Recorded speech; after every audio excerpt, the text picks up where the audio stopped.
religion has actually convinced people that there's an invisible man living in the sky who watches everything you do every minute of every day. And the invisible man has a special list of 10 things he does not want you to do. And if you do any of these 10 things, he has a special place full of fire and smoke and burning and torture and anguish where he will send you to live and suffer and burn and choke and scream and cry forever and ever till the end of time. But he loves you.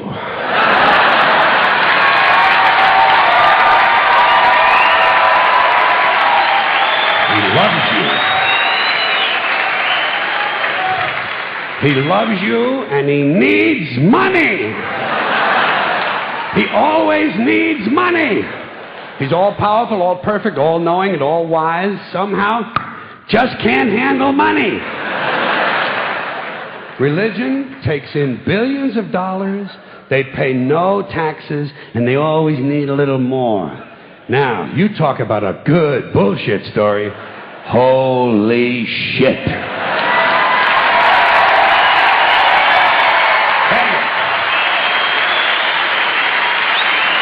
Thank you. But, thank you very much. But I want you to know something. This is sincere. I want you to know, when it comes to believing in God, I really tried. I really tried. I tried to believe that there is a God who created each of us in his own image and likeness, loves us very much, and keeps a close eye on things. I really tried to believe that, but I gotta tell you, the longer you live, the more you look around, the more you realize something is fucked up. Something is wrong here. War, disease, death, destruction, hunger, filth, poverty, torture, crime, corruption, and the ice-capades. Something is definitely wrong. This is not good work. If this is the best God can do, I am not impressed. Results like these do not belong on the resume of a supreme being. This is the kind of shit you'd expect from an office temp with a bad attitude. And just between you and me, in any decently run universe, this guy would have been out on his all-powerful ass a long time ago. And by the way, I say this guy because I firmly believe, looking at these results, that if there is a God, it has to be a man. No woman could or would ever fuck things up like this.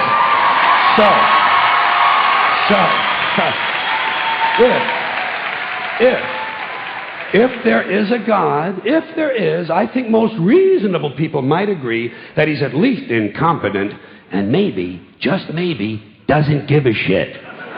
Doesn't give a shit, which I admire in a person and which would explain a lot of these bad results.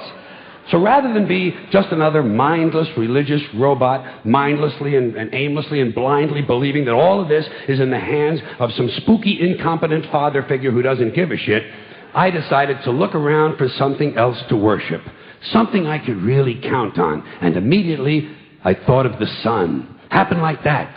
Overnight, I became a sun worshiper. Well, not overnight. You can't see the sun at night. But first thing the next morning, I became a sun worshiper. Several reasons. First of all, I can see the sun. Okay? Yeah. Unlike some other gods I could mention, I can actually see the sun. I'm big on that. If I can see something, I don't know, kind of helps the credibility along, you know? So every day I can see the sun as it gives me everything I need. Heat, light, food, flowers in the park, reflections on the lake, an occasional skin cancer. But hey, at least there are no crucifixions, and we're not setting people on fire simply because they don't agree with us. Sun worship is fairly simple. There's no mystery, no miracles, no pageantry. No one asks for money. There are no songs to learn. And we don't have a special building where we all gather once a week to compare clothing. And the best thing about the sun, it never tells me I'm unworthy. Doesn't tell me I'm a bad person who needs to be saved. Hadn't said an unkind word. Treats me fine.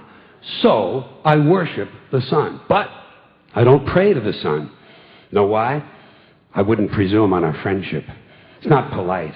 I've often thought people treat God rather rudely, don't you? Asking trillions and trillions of prayers every day, asking and pleading and begging for favors. Do this, give me that, I need a new car, I want a better job.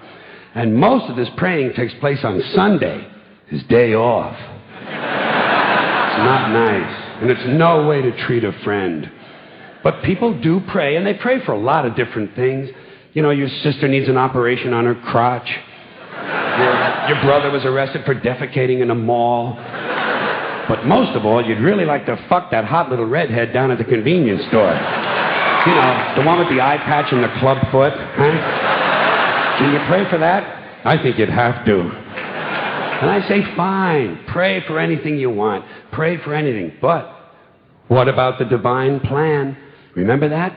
The divine plan. Long time ago, God made a divine plan. Gave it a lot of thought. Decided it was a good plan, put it into practice. And for billions and billions of years, the divine plan has been doing just fine.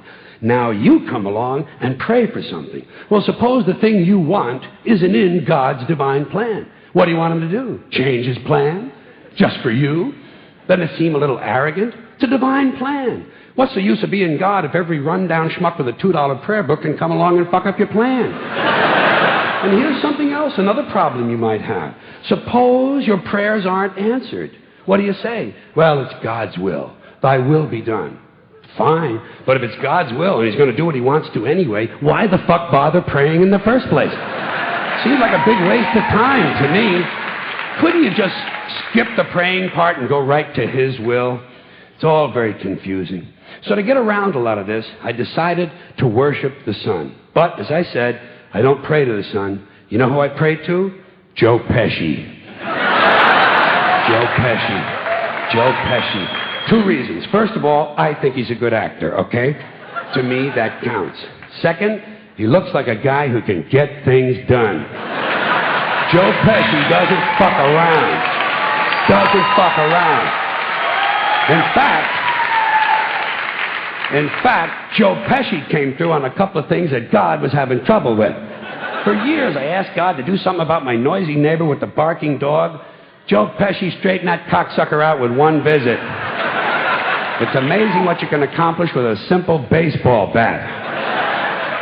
So I've been praying to Joe for about a year now, and I noticed something. I noticed that all the prayers I used to offer to God and all the prayers I now offer to Joe Pesci are being answered at about the same 50% rate. Half the time I get what I want, half the time I don't. Same as God, 50-50.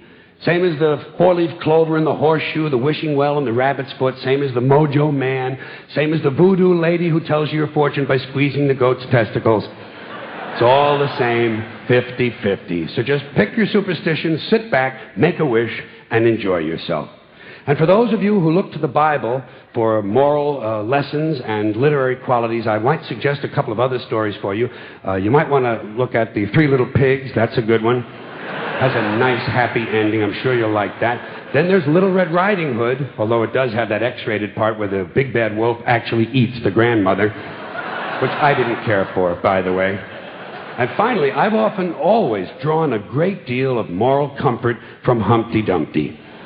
The part I like the best, all the king's horses and all the king's men couldn't put Humpty Dumpty back together again. That's because there is no Humpty Dumpty and there is no God. None, not one, no God, never was. In fact, I'm gonna put it this way. If there is a God, may he strike this audience dead. See, nothing happened. Nothing happened. Everybody's okay. All right? Tell you what. I'll raise the stakes a little bit. If there is a God, may he strike me dead. See? Nothing happened. Oh, wait. Got a little cramp in my leg. And my balls hurt. Plus, I'm blind. Oh, now I'm okay again. Must have been Joe Pesci, huh? God bless Joe Pesci. Thank you all very much. Joe bless you. Thank you very much. I appreciate it.